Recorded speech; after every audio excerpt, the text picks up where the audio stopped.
أيها الذين آمنوا أطيعوا الله ورسوله ولا تنازعوا فتفشلوا فتذهب ريحكم واصبروا. صدق الله العظيم. وقال رسول الله صلى الله عليه وسلم: يد الله مع الجماعة.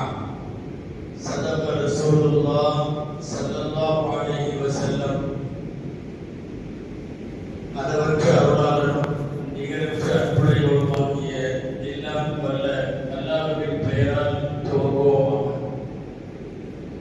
அருமை நாயகம் முஹம்மது ரசூலுல்லாஹ் ஸல்லல்லாஹு அலைஹி வஸல்லம் அவர்களின் மீதும் நற்பாக்கியங்கள் நிறைந்த அவர்களுடைய உம்மத்தின் மீதும் குறிப்பாக இந்த ஜும்மா நாளில் நம் அனைவர் மீதும் எல்லாம் வல்ல அல்லாஹ்வின் நல்லருள் என்றென்றும் நிறைவாக உண்டாவதாக.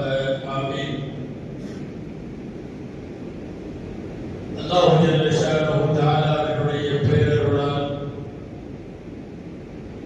நாம் சார்ந்திருக்கிற சத்திய மார்க்கம் ஒரு 1400 ஆண்டுகளை தாண்டி 15 நூற்றாண்டுகளை இந்த மண்ணில் வெற்றியோடு கடந்திருக்கிற ஒரு மார்க்கம். இஸ்லாமிய உம்மத்தை போல் மிகப்பெரிய வளர்ச்சியை பெற்ற சமயங்களும் உலகத்தில் இல்லை. இதை போல அதிகமாக விமர்சிக்கப்பட்ட மதங்களும் உலகத்தில் இல்லை. இஸ்லாமை விமர்சிக்கப்பட்ட அளவுக்கு உலகத்தில் எந்த மதத்தையாவது விமர்சித்திருந்தால், வெற்றி இருந்தால் இது காணாமல் போயிருக்கும். ஆனால் கரடு முரடான எல்லா பாதைகளையும் கடந்து இன்றைக்கு வரையும் வெற்றி கொடியை நாட்டி இருப்பது அல்லாஹ்வால் அங்கீகரிக்கப்பட்ட சத்திய மார்க்கம் இஸ்லாம். அன்பானவர்களே, இந்த மார்க்கம் பரிபூர்ணமானது. இந்த மார்க்கத்தை யாரும் புதிதாக எதுவும் கொண்டு வர வேண்டிய தேவையும் இல்லை. இங்கே இருக்கிற எதையும் நீக்க வேண்டிய அவசியமும் இல்லை.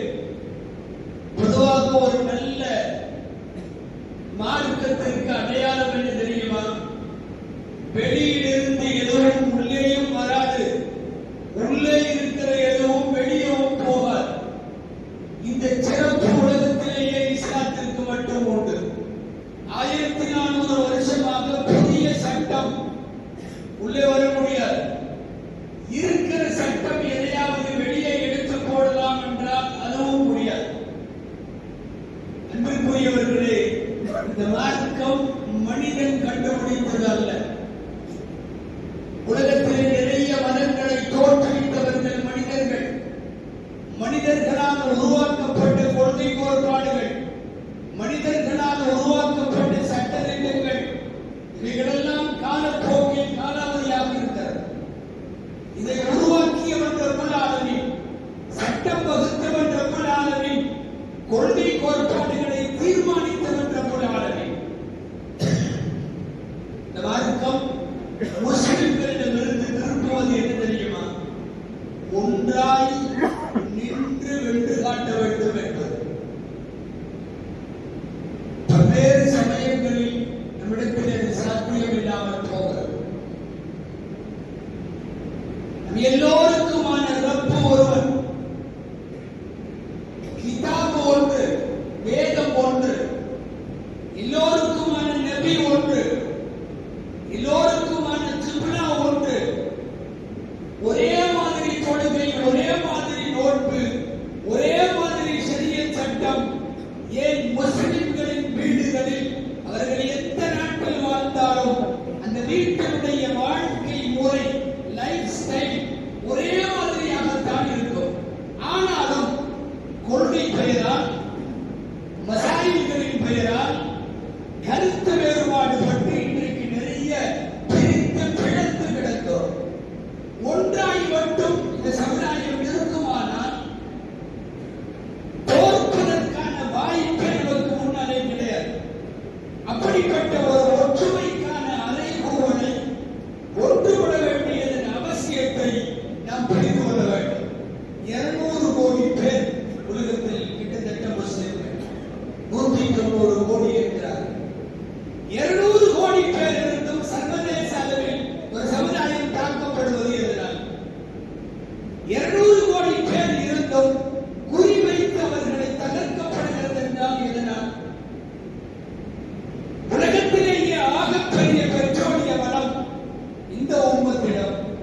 மிகப்பெரிய நீர் வளம் இந்த உம்மத்திடம், மனித வளமும் ஆற்றலும், ஏன் உலகத்திலேயே அதிக இளைஞர்களை கொண்டிருக்கிற ஒரு மார்க்கம் இஸ்லாம். எல்லா தகுதியும் திறமையும் அத்தனையும் இருந்தும் இந்த மார்க்கம் 200 கோடி பேர் உள்ள மார்க்கம் நசுக்கப்படுகிறது என்றால் முதல் காரணம் இவர்கள் ஒன்றுபட்டு நிற்பதில்லை. சமயங்களில் சில போராட்டங்களை செய்கிற போது ஒன்றுபட்டு நிற்பது என்பதுதான் இங்கே மகிழ்ச்சிக்குரிய விஷயம். இந்த ஒன்றுபடுதல் எல்லா காரியத்திலும் தொடருமானால் நம்மை தகர்த்த அல்லது சரிக்க யாருமே கிடையாது. அந்த ஒற்றுமை இன்றைக்கு காலத்தினுடைய அவசியம். ஒரு சஹாபி, அவருக்கு முஹம்மது பின் மஸ்லமா என்று பெயர். நபிகள் நாயகம் ஸல்லல்லாஹு அலைஹி வஸல்லம் அவருக்கு ஒரு வாழ் கொடுத்தார்கள். அது யுத்த காலம், கடுமையாக எதிரிகள் எல்லாம் முஸ்லிம்களை தாக்கிய காலம். ஒரு வாளை கொடுத்து இதை வைத்துக் கொண்டு நீ போர் செய். அன்னிடம் பெருமானார் ஸல்லல்லாஹு அலைஹி வஸல்லம் வாழ் தருகிறார்கள். ஆர்வத்தோடு அந்த சஹாபி வாளை வாங்கினார். அவருக்கு பேர் முஹம்மது பின் மஸ்லமா. ஸல்லல்லாஹு அலைஹி வஸல்லம் சொன்னாங்க, ஜாஹிது ஃபீ சபீலில்லாஹி பிஹாதா ஸைஃப். இதோ இந்த வாளை வைத்துக் கொண்டு நீ அல்லாஹ்வின் பாதையில் போர் செய். எதுவரைக்கும் போர் செய்யலாம், எதுவரைக்கும் இந்த வாள் பயன்படும் என்றால், ஹத்தா இதா ரஅய்தல் முஸ்லிமீன ஃபியதைனி தக்ததிலானி. எங்காவது முஸ்லிம்கள்ல 2 குரூப்பா, முஸ்லிம்கள்ல 2 பிரிவா அவர்கள் சண்டை போடுவதை பார்த்தால், ஃபத்ரிப் பில் ஹஜர், இந்த வாளை கொண்டு போய் ஏதாவது பாறையில அடிச்சு உடைச்சிரு, பாறையில அடிச்சு உடைச்சிரு. அதுக்கப்புறம் இந்த வாள் யூஸ் ஆகாது, இந்த வாளுக்கு பிரயோஜனம் இல்லை, வேலை இல்லை. அப்புறம் எங்கேயாவது மலை அடிவாரத்திற்கு போய்விடும். ஹத்தா தர்திக மதியத்துல் காதியா, உனக்கு மௌத் வர்ற வரைக்கும் மலை அடிவாரத்திலேயே போய் உட்கார்ந்துக்கோ என்று நாயகம் ஸல்லல்லாஹு அலைஹி வஸல்லம் சொன்னார்கள். என்ன பொருள் தெரியுமா? பலமான ஆயுதம் கையிலே இருந்தாலும் ஒன்றுபட்டு நிற்கவில்லை என்றால் ஆயுத பலம் வீணானது, ஆட்கள் பலம், வாட்கள் பலம் எல்லாம் வீணானது.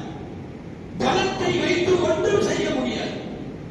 முஸ்லிம்கள் பல பிரிவுகளாக கிடக்கிற போது நீங்கள் உலகம் முழுக்க நாளில் ஒரு முஸ்லிம், நடமாடுகிற நாளில் ஒருவர் முஸ்லிம் என்கிற இலக்கை தொட்டிருந்தாலும், 200 கோடி பேர் இருந்தாலும், எல்லா விதமான தங்கம், நீர்வளம், பெட்ரோல் வளம் எல்லாம் இருந்தாலும் நீங்கள் ஒன்றுபடாத வரைக்கும் வென்று காட்ட முடியாது என்பது நபிகள் ஸல்லல்லாஹு அலைஹி வஸல்லம் இங்கே சொல்கிறார்.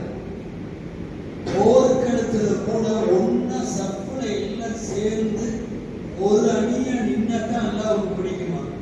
அங்க 10 பேர் இங்க 10 பேர் நின்னா அல்லாஹ்வுக்கு பிடிக்காது. குர்ஆன்ல ஒரு சூராவுக்கு சஃபுல் பேர், அணிவகுப்பு.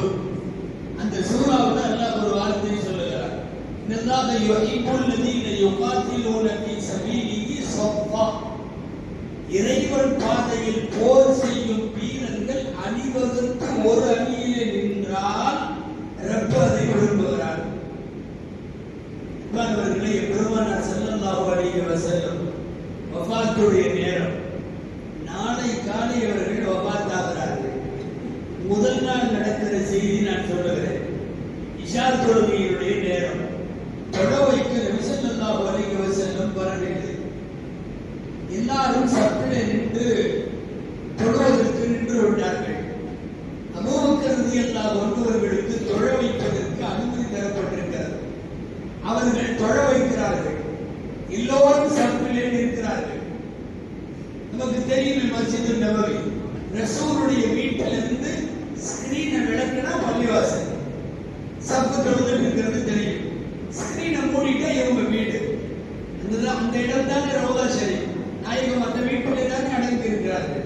நபிகள் ஸல்லல்லாஹு அலைஹி வஸல்லம் முந்தைய நாள் இஷா தொழுகையை எல்லோரும் தொழுது கொண்டிருக்கிற போது இப்படி திரையை விளக்கினார்கள். உடல்நலம் சரியில்லாமல் கொஞ்சம் முடியாமல் தள்ளாடுகிற ஒரு சூழல். ஆனா இப்படி விளக்கி இப்படி பார்த்தாங்க. பூரா கடைசி வரைக்கும் அப்படி சப்ப பார்த்துட்டு சிரிச்சாங்க. ஸல்லல்லாஹு சஹீஹ் முஸ்லிம்ல இந்த ஹதீஸ் பதிவாக இருக்கிறது. நாயகம் ஸல்லல்லாஹு அலைஹி வஸல்லம் முஸ்லிம்கள் வரிசையாய் நின்று தொழுது கொண்டிருக்கிற காட்சியை பார்த்துவிட்டு கொஞ்ச நேரம் சிரித்தார்கள். சிரித்துவிட்டு சந்தோஷத்தோடு ஸ்கிரீனை மூடிட்டாங்க. அதற்கு பிறகு நாயகம் தொழ வைக்க வரவே இல்லை, அவர்கள் வஃபாத்தாகி விட்டார்கள் என்கிற முஸ்லிம் ஷரீஃபின் இந்த ஹதீஸில் அதன் விரிவுரையாளர் அல்லாமா நௌரி ரஹ்மத்துல்லாஹி அலைஹி எழுதுகிறார்கள், நாயகம் சிரித்ததற்கு, சப்புகளை பார்த்து புன்னகை பூத்ததற்கு காரணம் என்ன தெரியுமா? நான் போன பின்னாலும் கூட கருத்து வேறுபாடுகளை எல்லாம் கடந்து இவர்கள் ஒன்றாய் ஒரு மஸ்ஜிதில் ஒரு இமாமிற்கு பின் ஒரு சப்பிலே இவர்கள் எந்த பிளவுகளும் பிணக்குகளும் இல்லாமல் அணிவகுத்து நிற்கிறார்கள் என்கிற சந்தோஷத்தில் நாயகம் ஸல்லல்லாஹு அலைஹி வஸல்லம் வாழ்க்கையில் சிரித்த கடைசி சிரிப்பு என்று எழுதுகிறார்கள். என்ன பொருள் புரிய வருகிறது தெரியுமா? உம்மத்து ஒன்றுபட்டிருப்பதை பார்த்து நாயகம் சிரித்த சிரிப்புதான் இந்த உலகத்தினுடைய கடைசி சிரிப்பு. எனவே கருத்து வேறுபாடுகளை கடந்து, இது ஏதோ வக்ஃப் போராட்டத்திற்காக மட்டுமல்ல, எப்போதெல்லாம் இயக்க சார்புகளை கடந்து, ஒரு பக்க சார்புகளை கடந்து, மசாயில் வேறுபாடுகளை கடந்து, நான் இந்த ஜமாத் அந்த ஜமாத் என்ற பாகுபாடுகளை கடந்து முஸ்லிம் உம்மத் ஒரு பொது காரியத்தில் ஒன்றுபட்டு நிற்குமானால் நிச்சயமாக ஜெயிக்கும்.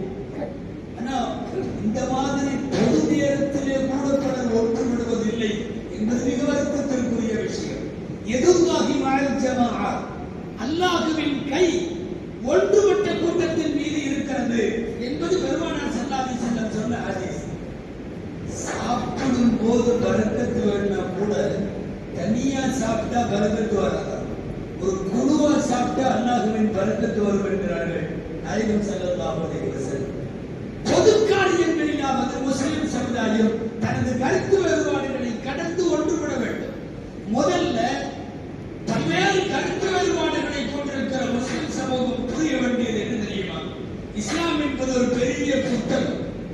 இஸ்லாம் என்பது ஒரு புத்தகம். அதுல நான் ஒரு சபா, ஒரு பக்கம். என்னோடு வேற இயக்கம் கண்டிருக்கிற அவர் ஒரு பேஜ், அவர் ஒரு பேஜ், அவர் ஒரு பேஜ். நாங்கள் எல்லாம் சேர்ந்த புத்தகத்திற்கு இஸ்லாம் என்று பெயர். ஒரு 10 பக்கம் மாத்திரம் இருப்பவர் நான் மட்டுமே இஸ்லாம் என்று சொல்லுவது அது சரியல்ல. இன்னைக்கு நடக்கிற வேலை அதுதான். நாங்கள் மட்டும் தூய்மையானவர்கள், நாங்கள் மட்டும் தூய்மையான வழியில இருக்கிறோம். மிக மோசமான கருத்து. இஸ்லாம் என்பது ஒரு கட்டடம், அதுல நிறைய அறைகள் இருக்கிறது. எனக்கு பெயர் ஒரு அறை.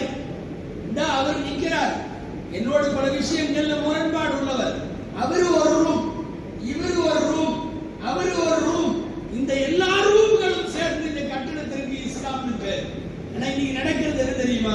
நான் இருக்கிற ரூம் மட்டும்தான் இஸ்லாம்னு நான் சொல்றதுனால வரக்கூடிய விளைவுகள். நீங்கள் ஒரு புத்தகத்தின் ஒரு பக்கம், ஒரு கட்டிடத்தின் ஒரு அறை.